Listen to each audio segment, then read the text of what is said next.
Number 2, the Bible said, and they were both naked, the man and the wife, and they were not ashamed. The second counsel we are giving you today is be open with each other. Husband, be open with your wife. Wife, be open to your husband. There is no room for secrets anymore. And they were both naked and they were not ashamed. It beats my imagination when a husband is ashamed to share some things with their wife. A wife is ashamed to share some things with their husband. You know, we are pastors, we hear a lot of things. A woman told me one time, he said, anytime my husband wants to make love with me, he tells me to put off the lights. That means the man is literally saying, I can't see your nakedness. Be open with each other. No secrets. Pastor Bukia and I, we don't have a secret. Some husbands, their phone is like there is central bank of $5 billion. They protect it with their life. They were both naked and not ashamed. Spouse, husband, wife, be open with each other. This is the foundation for building trust and intimacy in marriage. Listen, any marriage without trust will not stand the test of time. A marriage that love cannot keep,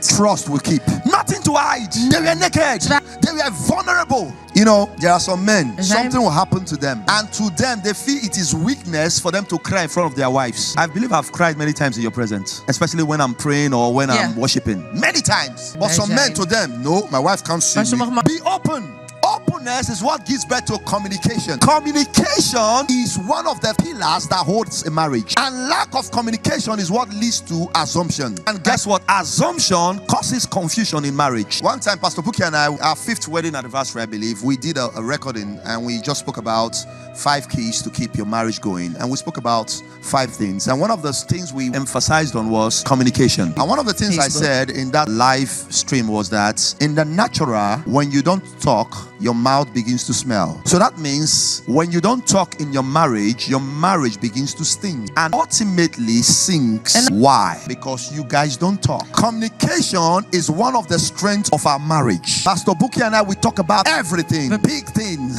normal things, small things. Even when it offends us, we talk about it. Because what you don't talk about will begin to build in your heart. And before you know, you're carrying stuff in your heart that you can just talk about and it's over. So the second key, be open with one another. Do not keep secrets from one another.